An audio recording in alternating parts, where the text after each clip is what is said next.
Astaghfirullah Rabbal baraya, Astaghfirullah minal khataya, Rabbi zidani ilman nafi'a wa wafiqani amalan salihah.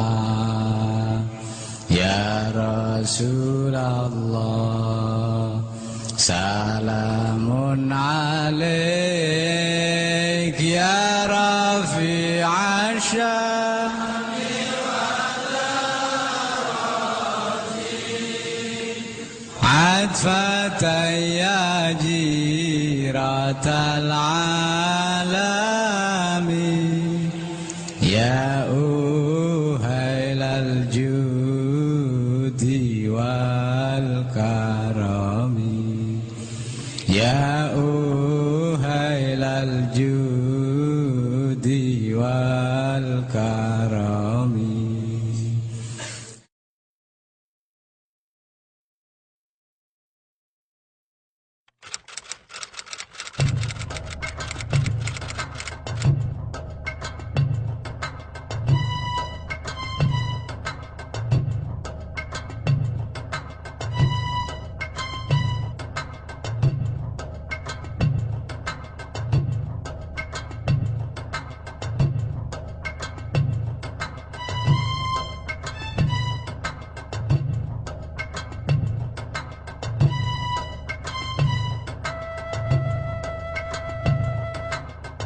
Komite Hijaz itu dibentuk ketika Saudi Arabia, Raja Saud itu mengundang semua orang Islam di seluruh dunia akan mengadakan muktamar di Mekah. Komite Hijaz artinya komite untuk menangani masalah praktek keagamaan di negeri Hijaz. Hijaz itu nama lain dari Mekah Madinah. Jazirah Arabia sebelah barat yang meliputi Mekah, Madinah, Jeddah dikuasai oleh pasukan tentara Wahabi yang langsung dipimpin oleh Raja Abdul Aziz bin Abdurrahman bin Muhammad bin Saud. Maka mereka melakukan hal-hal yang bertentangan dengan prinsip Ahlussunnah wal Jamaah, yaitu membongkar situs-situs sejarah, bahkan sampai kuburan-kuburan para sahabat. Di Ma'la itu ada kuburannya Sayyidah Khadijah, Asma binti Abu Bakar, Abdullah bin Zubair, ulama-ulama semua dibikin rata dengan tanah. Kemudian situs sejarah juga dibongkar, makom Syafi'i, tempat mengajarnya Imam Syafi'i. Terakhir akan membongkar makom Hadrati Rasul sallallahu alaihi wasallam dan Sayyidina Abu Bakar Umar. Baru Kiai Hasyim Asy'ari, Kiai Wahab dan kiai-kiai tersentak mendengar bahwa kuburan Nabi Muhammad akan dibongkar. Segera dibentuk Komite Hijaz. Saudi Arabia di bawah kekuasaan Muhammad bin Abdul Wahab menerapkan pemerintahan dan menerapkan Islam menurut paham Wahabi. Yang boleh hidup hanya mazhab Wahabi. Mazhab 4 tidak boleh. Yang itu tidak cocok, bahkan dianggap berbahaya oleh para pemimpin Islam Indonesia, kiai-kiai di Indonesia. Jadi kiai-kiai di Indonesia ingin menyampaikan hal ini kepada Raja Saudi Arabia. Nah, maunya kiai-kiai ini nunut delegasi ke muktamar khilafah di Mekah itu. Tapi kemudian tahu-tahu nama Kiai Wahabi, alasannya karena kiai pesantren belum punya organisasi. Penghapusan nama Kiai Wahab ini menimbulkan kekecewaan, ya katakanlah mungkin juga kemarahan di kalangan pesantren. Maka kiai-kiai berkumpul, kesimpulannya kiai-kiai terutama di dalam Komite Hijaz merasa wajib harus ada organisasi para ulama Ahlussunnah wal Jamaah di Indonesia. Nah, maka organisasi itulah yang kemudian disebut Nahdlatul Ulama. Begitu akan berangkat ke Saudi Arabia, delegasi Komite Hijaz ini sudah atas nama Nahdlatul Ulama. surat yang dibawa oleh Kiai Wahab kepada Raja Saudi juga sudah atas nama Nahdlatul Ulama. Berangkat ke Jeddah, diterima oleh Raja Abdul Aziz, menyampaikan salam umat Islam seluruh negeri Jawa, dan memohon satu, para tamu Allah baik yang umroh maupun yang haji selama berada di Mekah, Madinah, Jeddah diberi kebebasan beribadah sesuai dengan mazhabnya masing-masing. Yang kedua, imam dan khotib Masjidil Haramain digilir. Misalkan satu minggu ini bermadzhab Hanafi, minggu depan mazhab Maliki, minggu depan mazhab Syafi'i, minggunya lagi mazhab Hambali. Yang ketiga, mohon dengan sangat makom hadrati Rasul sallallahu alaihi wasallam dan Abu Bakar Umar jangan dibongkar. Yang dikabulkan cuma yang satu ini yang dikabulkan. Yang khutbah digilir dan kebebasan cara beribadah itu tidak dikabulkan.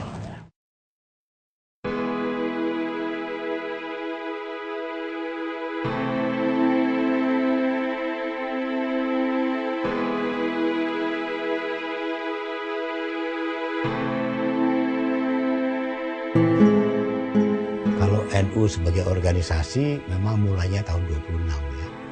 Tapi NU sebagai komunitas saya pikir mulai jauh sebelum itu. Jadi penganjur Islam Ahli Sunnah wal Jamaah yang mendirikan pesantren-pesantren adalah mereka yang pertama kali mencerdaskan rakyat yang tinggal di Nusantara. Bahkan sesungguhnya kalau secara ilmu organisasi sudah lama umat pesantren ini siap membuat Nahdlatul Ulama. Nahdlatul Wathon itu salah satu organisasi yang dibentuk oleh Kiai Wahab dan teman-temannya sebelum NU lahir. Sebenarnya Kiai Wahab sebagai inspirator ingin mendirikan organisasi santri lah. Tahun 14 matur atau menyampaikan inspirasinya kepada Kiai Hashim belum diizinkan. Maka sebagai cikal bakalnya berilah taswir afkar, mencari format berpikir yang pas untuk umat Islam Indonesia. Dan yang kedua, Nahdlatul Tujar, kebangkitan para pedagang santri. Kiai-kiai terutama Kiai Wahab itu mempersiapkan umat ini dalam hal ini menumbuhkan budaya organisasi. Karena itu tadi trauma, dihina, dilecehkan orang karena tidak punya organisasi. Lalu para pendiri NU itu berpikir, ini kalau ditanzim, ditata dalam suatu organisasi, alangkah lebih sangkil dan mangkusnya khidmah ini. Nah, Sayyidina Ali ngendika, yang batil saja bisa mengalahkan yang hak kalau yang batil ditata dengan rapi dan yang batal tidak. Maka lalu jamaah yang sama di mana-mana ini diwadahi jamiah yang namanya Nahdlatul Ulama. Tahun 26 itu Kiai Hasyim Asy'ari bersedia menjadi Rais NU dan oleh Kiai Wahab diberi jabatan Rais Akbar. NU lahir tahun 26 itu adalah menstrukturkan yang kultural. Karena itu ada semacam gap antara wadah dan isinya. Wadahnya modern, isinya tradisional.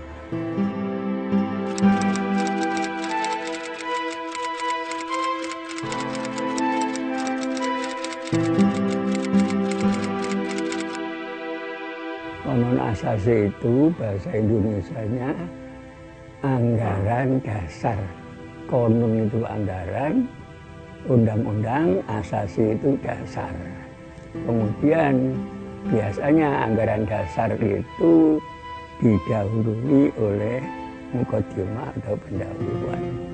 Mukadimah konon asasi itu pertama kali diucapkan oleh Hadratus Syekh Hasyim Asy'ari ketika akan membuat anggaran dasar.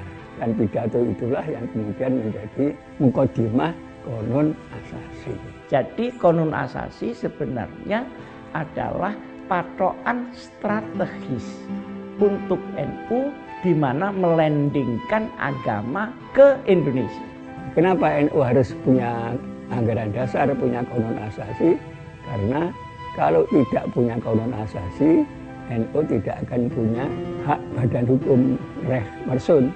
Ketika datang pengesahan dari pemerintah Belanda, Konon Asasi itu juga dipidatokan lagi mukadimah itu oleh Mas Ari. Yang saya tangkap dari mukadimah Konon Asasi itu pertama iman dan takwa, kedua persatuan di kalangan kaum muslimin, juga itu masalah kehidupan bermadhab. Oleh karena itu apapun yang terjadi, apa yang tercantum dalam mukadimah Konon Asasi tidak bisa berubah. Muktamar kapan saja tidak bisa merubah mukadimah Konon Asasi.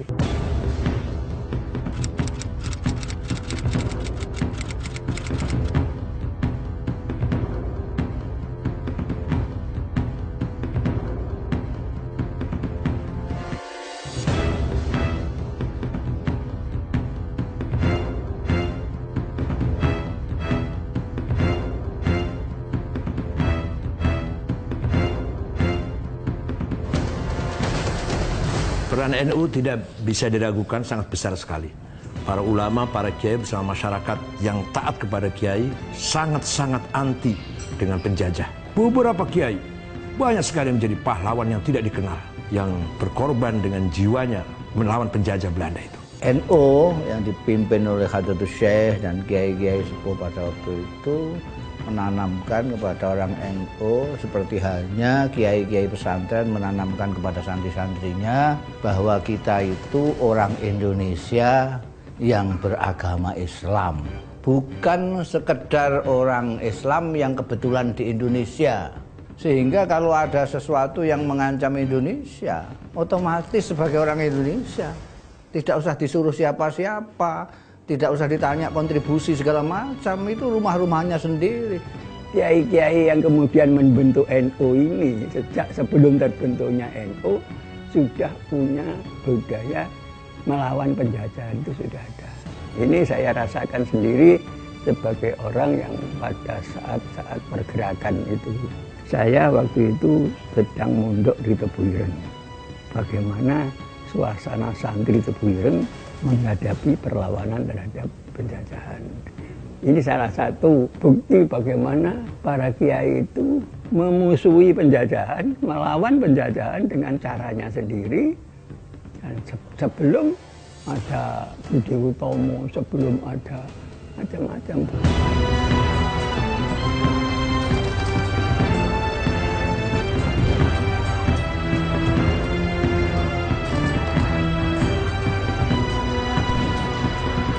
Karena saya kira itu tidak hanya sekedar penghormatan pada matahari, memakai rukuk segala macam itu sudah keterlaluan. Dan niatnya memang niat nyembah dewa matahari kan.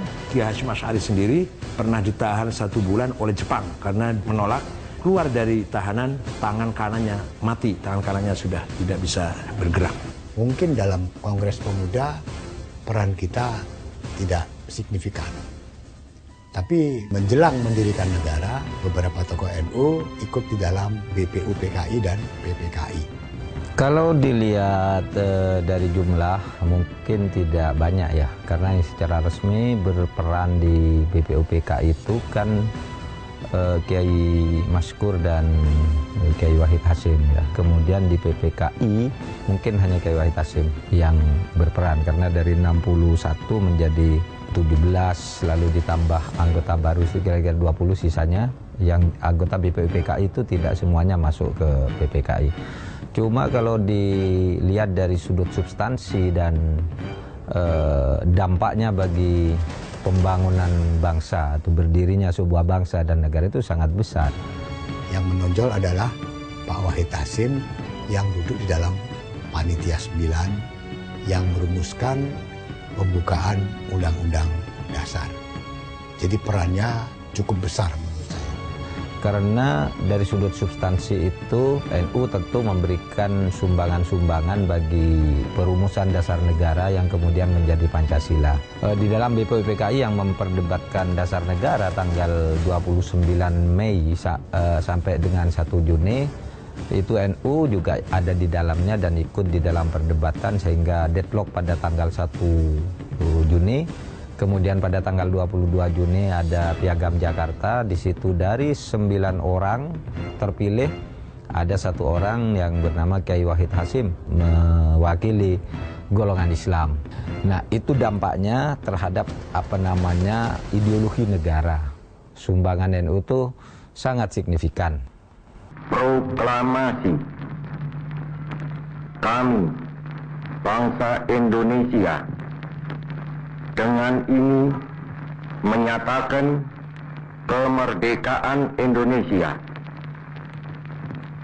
Hal-hal yang mengenai pemindahan kekuasaan dan lain-lain diselenggarakan dengan cara saksama dan dalam tempo yang sesingkat-singkatnya. Jakarta, 17 Agustus 1945, atas nama bangsa Indonesia, Soekarno, Hatta.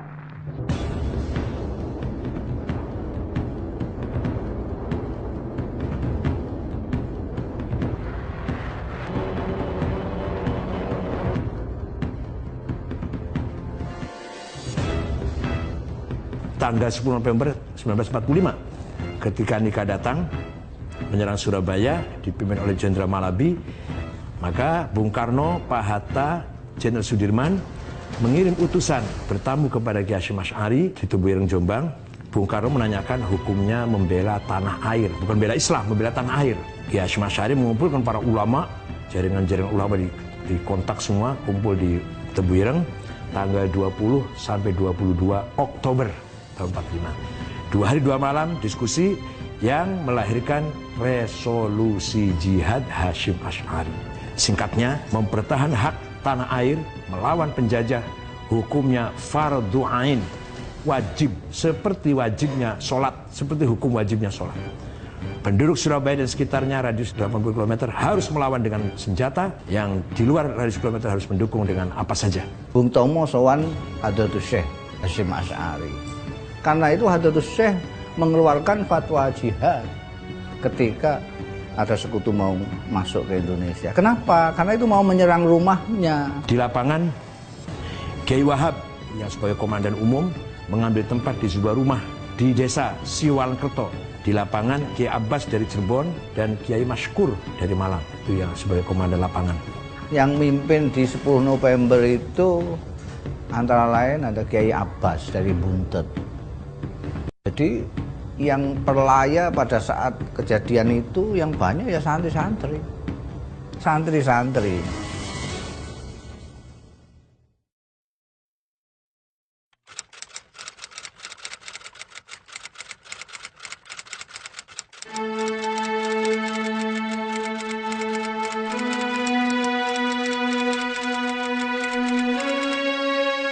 Kalau kita melihat Kiai Wahid Hasyim dari sudut itu, menurut saya ada 2 hal. Pertama, ketika beliau memperjuangkan garis politik. Yang kedua, ketika melaksanakan keputusan politik. Nah, ketika memperjuangkan garis politik, sangat jelas sekali Kiai Wahid Hasyim ini memperjuangkan nilai-nilai Islami dalam kehidupan bernegara dengan pendirian yang kokoh. Bahkan kemudian menjadi salah satu tokoh penting ketika misalnya Kiai Wahab Hasbullah itu karena persoalan pandangan keagamaan dan kenegaraan itu menjadikan NU sebagai partai sendiri yang terpisah dari Masyumi. Dan itu diikuti oleh Kiai Wahid Hasyim sebagai perjuangan. Nah, tetapi ketika Kiai Wahid Hasyim ini kemudian menjadi pelaksana keputusan-keputusan politik dan duduk di pemerintahan, itu tampak jelas bahwa ini orang yang sangat pluralistis.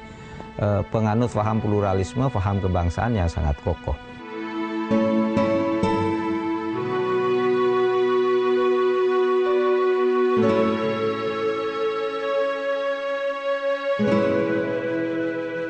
Fatayat dan Muslimat NU ini mempertahankan prinsip-prinsip Islami, cara berpakaian, cara menjaga keutuhan keluarga dengan akhlak yang mulia. Berdiri di Purwokerto, tanggal 29 Maret 1946. Pertama kali ketuanya yaitu namanya Ibu Mahmudah Mawardi. Fatayat didirikan pada tanggal 24 April tahun 50 di 3 kota pertama kali, Surabaya, Sidoarjo, Gresik. Pendirinya juga 3 orang, Ibu Murtasiyah dari Surabaya, Ibu Huzaimah Mansur dari Gresik, dan Ibu Aminah Mansur dari Sidoarjo.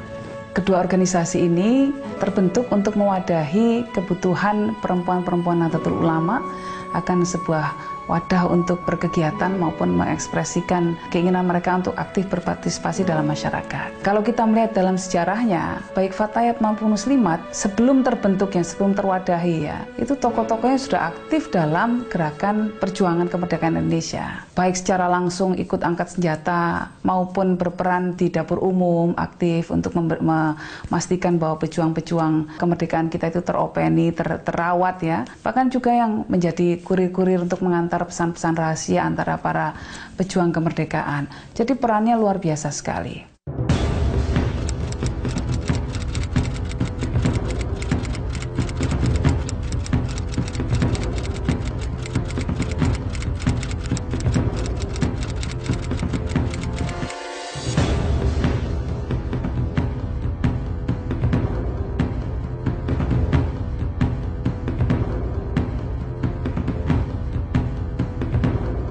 NU banyak tersinggung karena kiai-kiai NU sering tidak diajak bicara, diajak berembuk oleh tokoh-tokoh yang non-NU. Akhirnya NU keluar dari Masyumi dan menjadi partai sendiri. Tidak tahunya Tuhan yang ngatur, tidak lama terjadi PRRI, pemberontakan PRRI yang banyak sekali tokoh-tokoh Masyumi non-NU terlibat. Seandainya NU tidak keluar dari Masyumi, ikut dibubarkan. Padahal waktu keluarnya NU dari Masyumi bukan karena mengetahui akan ada pemberontakan, tidak. Tapi itulah tangan Tuhan yang ikut campur, menggerakkan hati para ulama NU agar keluar dari Masyumi. Ya sebetulnya hubungan itu tidak berjalan mulus karena perbedaan latar belakang. Kebanyakan tokoh-tokoh Masyumi adalah berpendidikan barat, menjadi intelektual dan menganggap enteng para ulama NU yang sebetulnya tidak kalah dari mereka. Karena adanya ketidaksesuaian pendapat dengan tokoh-tokoh dalam Masyumi, maka ulama-ulama NU mendirikan partai dan akhirnya menjadi pemenang ketiga dari pemilu. Dalam kurun itu yang menonjol adalah pemberian gelar Waliul Amri Daruri Bisyaukah kepada Presiden Soekarno yang dilandaskan dengan ketentuan-ketentuan di dalam fikih. Orang-orang yang tidak paham fikih menganggap itu upaya menjilat Bung Karno, padahal sama sekali jauh dari itu. Nah, ketika itu NU masih memperjuangkan Islam menjadi dasar negara yang dilakukan di dalam waktu 56 sampai 59 di dalam Majelis Konstituante.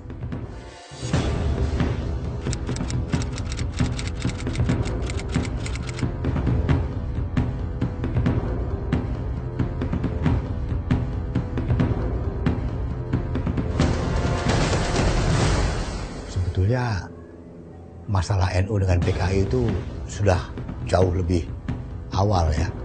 Tahun 48 kan terjadi pemberontakan Madiun, di mana para kiai dari berbagai pesantren dibunuh oleh orang-orang PKI. Dan itu menjadi peristiwa yang membuat NU sangat waspada. Tidak hanya NU saya pikir, juga banyak kelompok lain termasuk TNI dan pihak-pihak non-Islam. Setelah demokrasi terpimpin, setelah kembali kepada Undang-Undang Dasar 45, posisi Bung Karno kan kembali menjadi kepala pemerintahan. PKI memanfaatkan Bung Karno, dan Bung Karno pun menurut saya terlalu percaya kepada PKI. Dan ini mendapatkan perlawanan dari TNI dan juga dari umat Islam serta kelompok-kelompok lain yang tidak setuju dengan PKI. Dan itu mencapai puncaknya pada tanggal 30 September ketika G30S PKI, maka terjadilah yang kita lihat. Jadi peristiwa 65 itu harus dilihat bahwa itu konteks sejarah dan konteks pemberontakan di Indonesia. Tidak boleh hanya dilihat konteks korban daripada 65 saja. Karena adanya korban itu karena adanya pemberontakan. Itu. Dan yang di NU pun yang jadi korban juga banyak. Nah, yang jadi masalah memang adalah keterlibatan sejumlah kawan dari Ansor dalam tindakan kekerasan yang memakan korban sangat banyak. Tapi kita tidak bisa menyalahkan kawan-kawan ini, karena pada saat itu kondisinya adalah perang antara membunuh atau dibunuh. Dan mereka pun ditekan oleh satu kekuatan yang tidak bisa mereka lawan. Mereka harus melakukan tindakan kekerasan yang sebetulnya tidak perlu terjadi. Itu bagian dari perjalanan sejarah. Biarlah itu berlalu, bangsa ini biar bersatu. Tapi itu urusan sejarah, itu peninggalan sejarah kita nggak usah baca itu lagi. Mari kita rekonsiliasi antara sama anak bangsa ini. Nah, kita belajar dari peristiwa itu untuk tidak kita ulangi ke masa depan.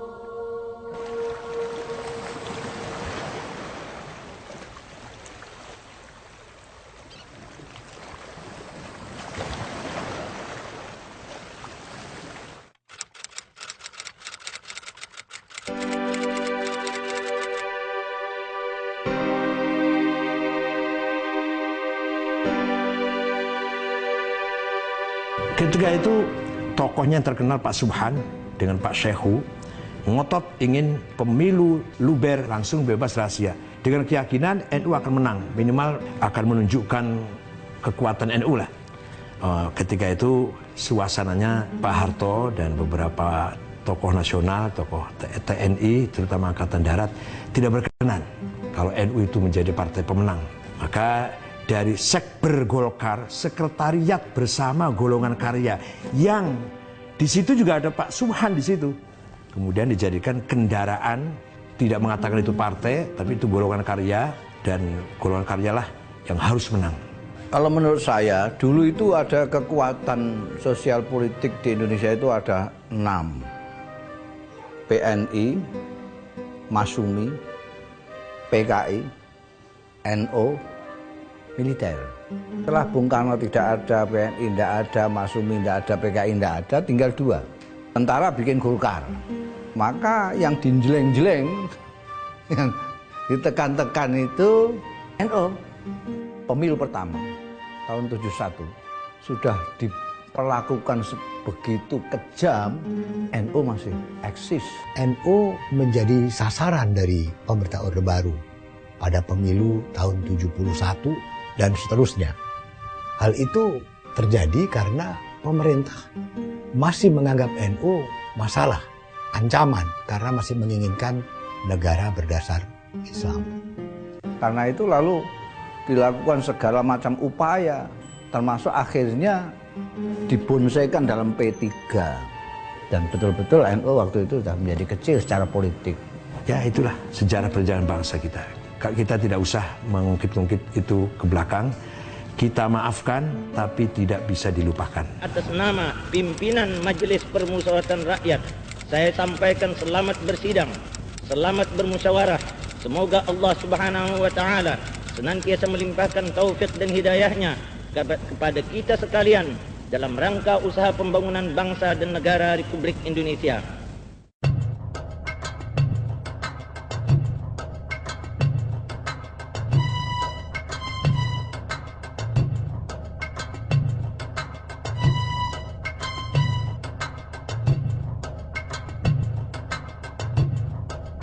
Zaman Orde Baru yang paling dilalimi oleh Orde Baru itu orang NU. Orang NU yang paling dilalimi. Agak kendor dilalimi itu sebentar saja ketika NU menerima asas Pancasila dan mengeluarkan Khitoh itu. Khitoh ini merupakan langkah besar dari NU. Maknanya adalah pertama, penyatuan wawasan NU dengan kepentingan nasional. Sehingga NU bukan lagi bagian dari partai politik. Dia harus menjadi bagian dari kepentingan nasional.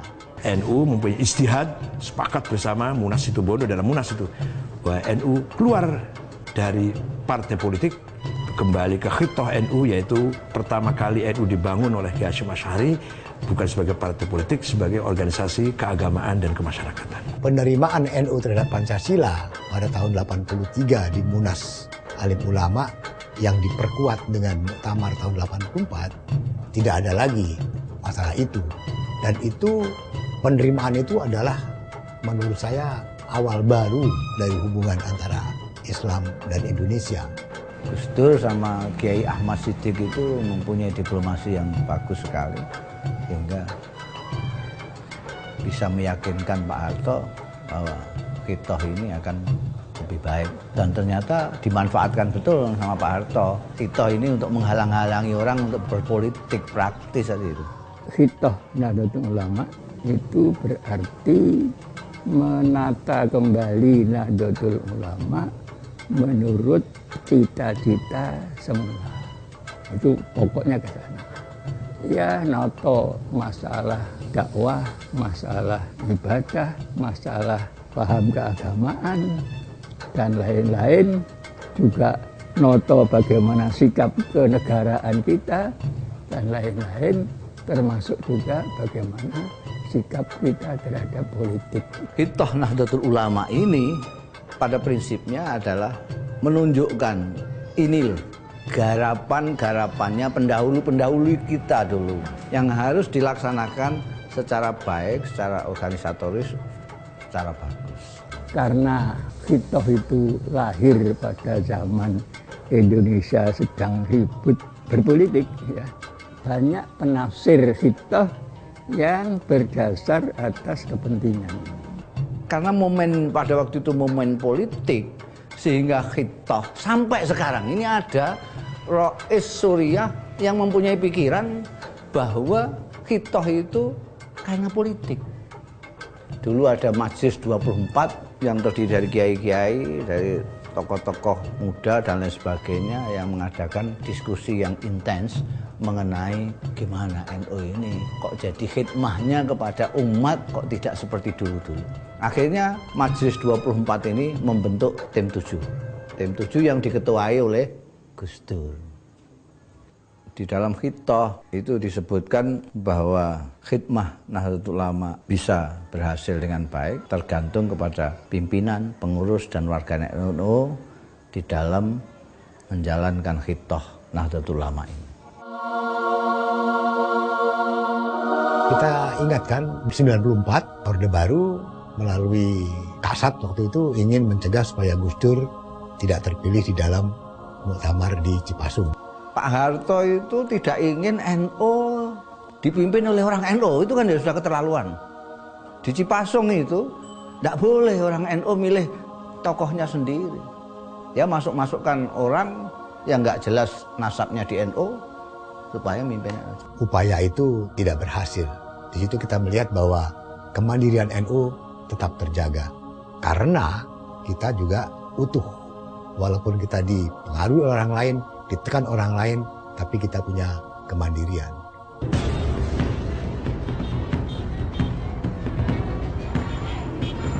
Selama Orde Baru, P3 tidak pernah dipimpin oleh orang NU. Padahal mayoritas P3 itu orang NU yang pada waktu pemilu 55 menjadi 3 besar setelah PNI dan Masyumi. Sedangkan MI yang ikut nunut itu selalu mimpin P3. Setelah Gus Dur menjadi ketua umum PBNU, karena kapasitas Gus Dur yang begitu hebat, maka akhirnya Gus Dur muncul sebagai tokoh utama dari masyarakat sipil Indonesia. NU pun menjadi kekuatan utama masyarakat sipil karena ada Gus Dur. Ketika pimpinannya itu Gus Dur, maka otomatis terutama anak-anak muda wawasannya menjadi sangat luas karena yang mimpin Gus Dur yang mempunyai wawasan luas. Jadi tergantung siapa yang mimpin.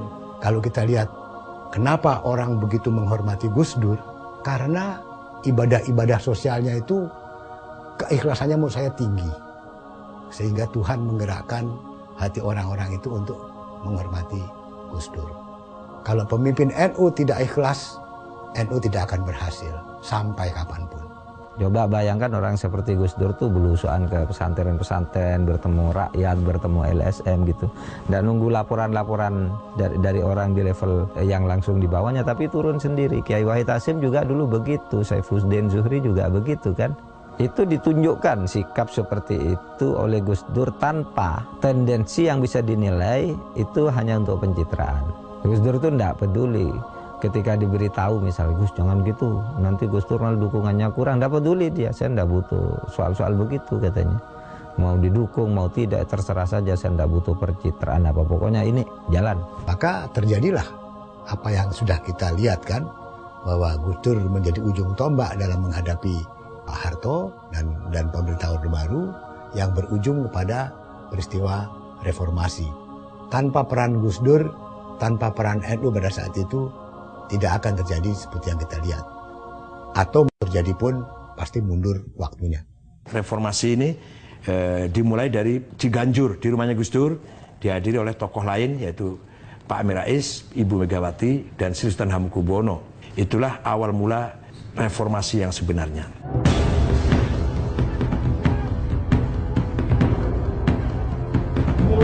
Alhamdulillah wassalatu wassalamu ala Rasulillah Sayyidina Muhammad ibn Abdullah sallallahu alaihi wasallam.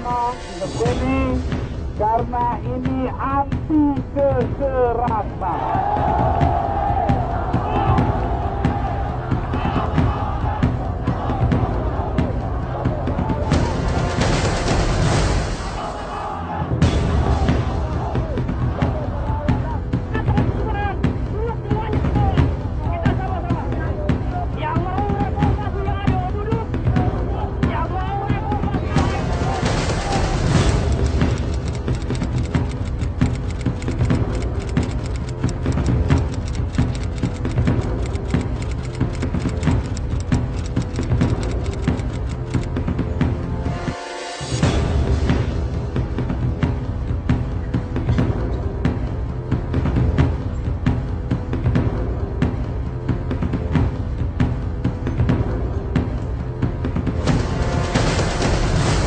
Saya memutuskan untuk menyatakan berhenti dari jabatan saya sebagai Presiden Republik Indonesia.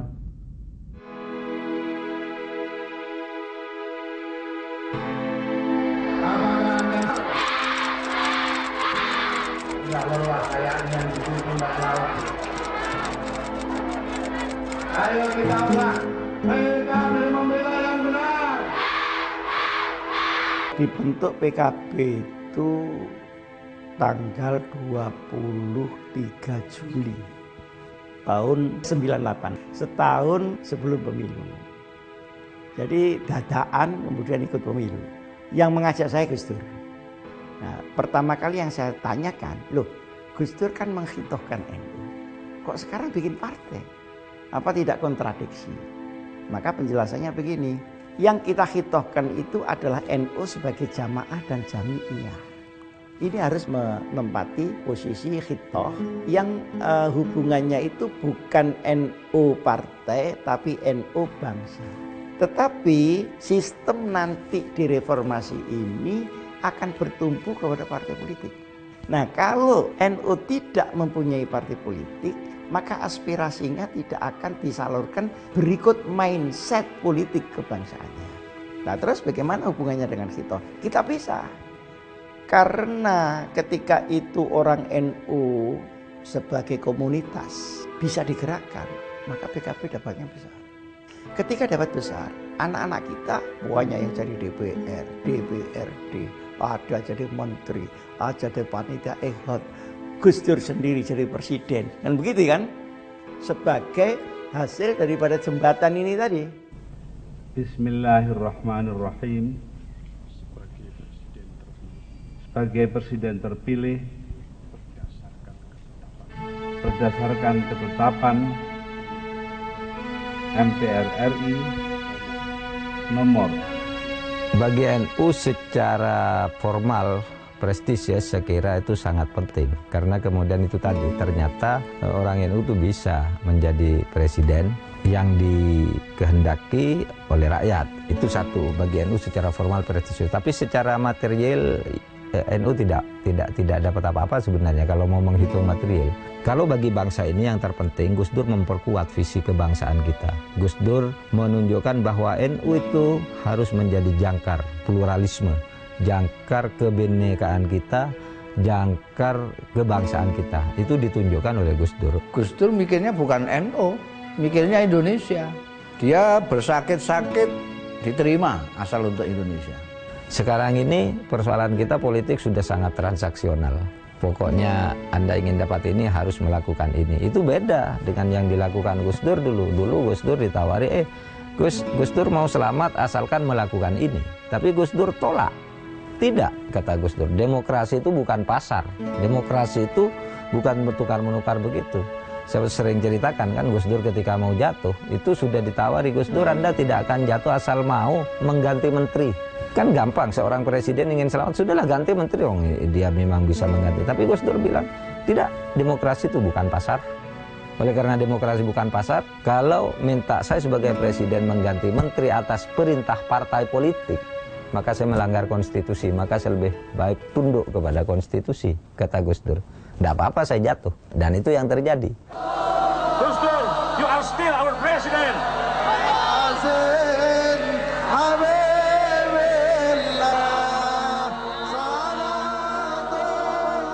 Pada waktu itu ya NU tentu mengalami pukulan secara moral ya, karena presiden Indonesia yang dibangga-banggakan oleh NU lalu jatuh dengan cara tragis seperti itu.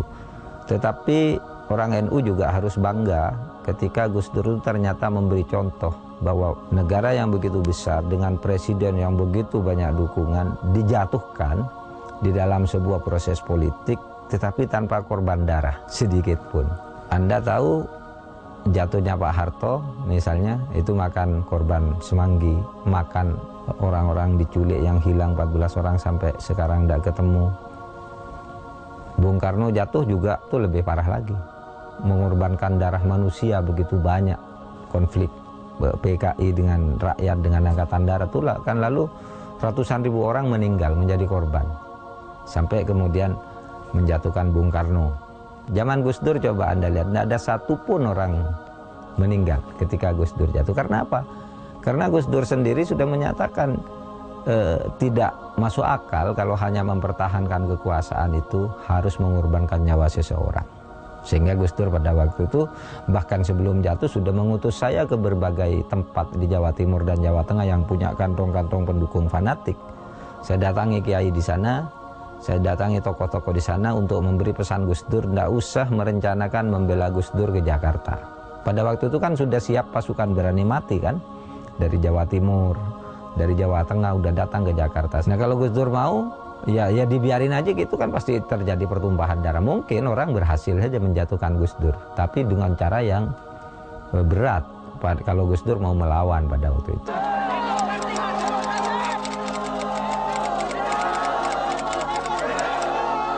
Saya akan tetap memimpin perjuangan moral menegakkan kebenaran.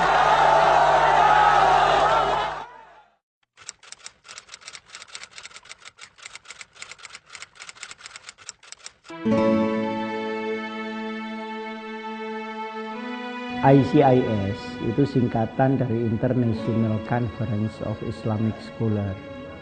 Kalau di bahasa Arabkan itu Al-Mu'tamarud Duwali lil Ulama wal Mustaqqafin al-Muslimin. Saya bentuk tahun 2003. Ketika itu masih panas-panasnya serangan-serangan barat terhadap Islam. Sehubungan dengan perang terhadap terorisme yang dimulai semenjak 9/11. Jadi tanggal 11 September yang menjadi misinya dua. Pertama, Islam yang rahmatan lil alamin.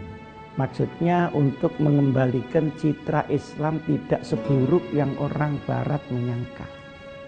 Satu, dikembalikan kepada Islam yang sesungguhnya. Yang kedua, kita membawakan Pancasila sebagai cara orang Islam dan lintas agama di Indonesia untuk bernegara, tidak merugikan agama, sekalipun bukan negara agama. ICIS sama sekali tidak mengadopsi pikiran dunia manapun kecuali moderasi model Nahdlatul Ulama. Dan ternyata oleh dunia itu diterima. mengapa konflik itu terjadi. Nah, ternyata konflik itu terjadi berbagai macam sebab. Tidak hanya sebab agama, tapi yang penting adalah sebabnya karena menyalahgunakan agama, dia tidak mengerti agama, atau faktor-faktor non-agama yang diagamakan.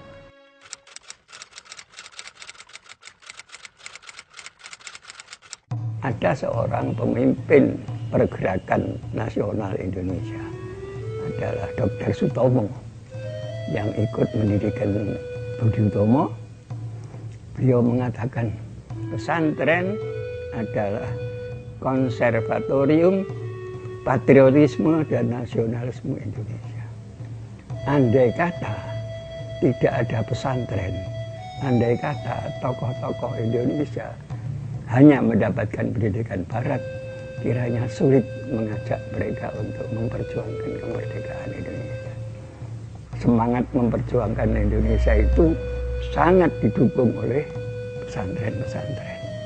Nasionalisme itu sangat erat hubungannya dengan Nahdlatul Ulama, dan terakhir lagi ya kita bisa melihat tahun 83-84 itu waktu Situbondo dengan pernyataan bahwa republik ini adalah final ya. Jadi itu satu pengakuan bentuk final dari republik. Ini sesuatu yang cukup luar biasa yang disumbangkan oleh NU.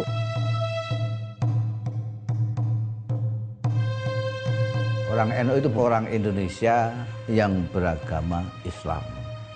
Bukan orang Islam yang kebetulan di Indonesia. Orang NU itu bukan turis, tapi dia tuan rumah. Sehingga dia tahu di Indonesia ini isinya apa saja. Isinya Bhinneka Tunggal Ika. Isinya macam-macam, beragam orang.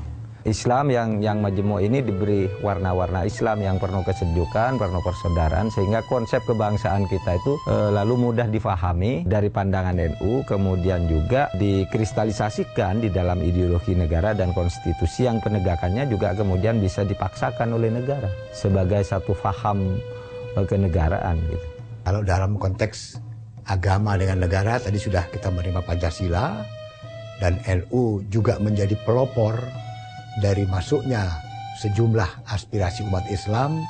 Dan sekali lagi kita tidak bisa menafikan peran Gus Dur untuk meletakkan dasar-dasar adanya demokrasi di Indonesia yang berujung kepada reformasi.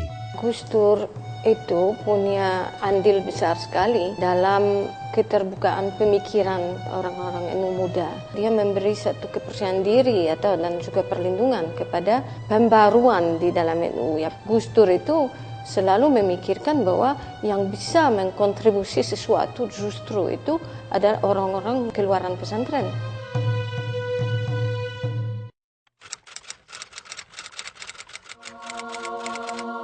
Proses regenerasi yang saya ketahui sih mengalir saja ya, sesuai dengan kebutuhan zamannya. Jadi kita melihat banyak sekali tokoh-tokoh NU yang kemudian memainkan peran baik dalam komunitas NU sendiri maupun dalam kancah nasional dan kemudian juga bahkan kancah internasional. Saya rasa tokoh-tokoh yang selama ini kita saksikan berperan besar dalam berbagai bidang memang juga adalah cerminan dari strategisnya posisi NU di tengah-tengah masyarakat saat ini. Rata-rata warga NU itu kan sudah dibekali dengan pengetahuan yang sangat komprehensif mengenai masalah kebangsaan terutama.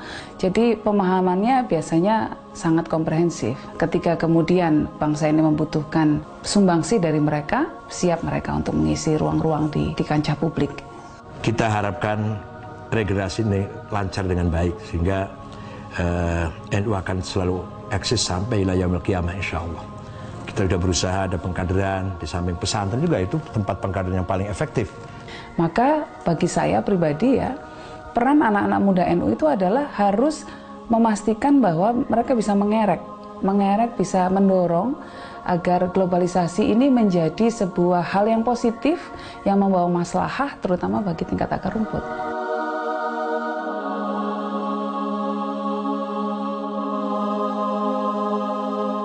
Ya sebenarnya nilai yang dibawa oleh NU banyak ya.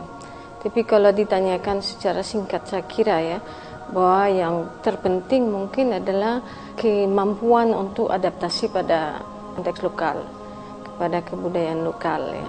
Warga NU selain harus berbangga juga harus menjaga warisan ini sebagai warisan para tokoh-tokoh NU juga ya, sehingga Indonesia akan tetap menjadi satu bangsa yang kuat dalam ikatan kebinekaan, dalam ikatan pluralisme yang sekarang ini menjadi sangat relevan untuk selalu dikampanyekan lagi.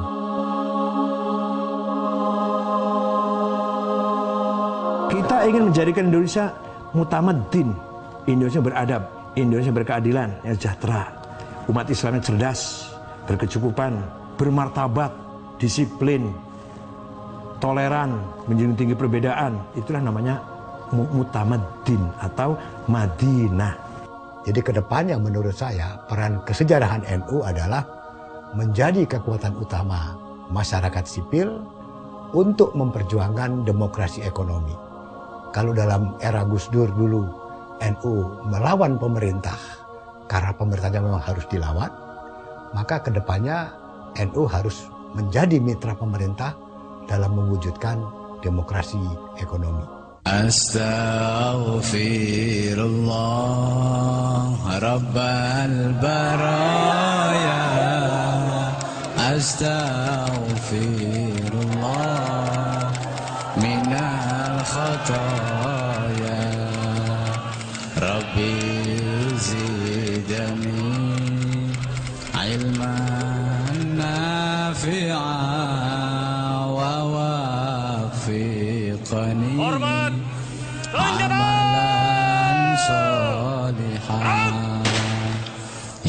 Kita telah kehilangan salah seorang putra terbaik bangsa, seorang guru dan bapak bangsa, dan seorang negarawan terhormat.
Ilailas tulil firdausi Allah,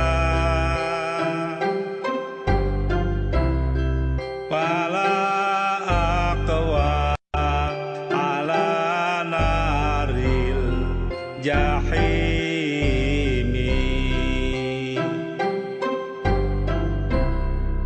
pahabali batau afir dhunubi,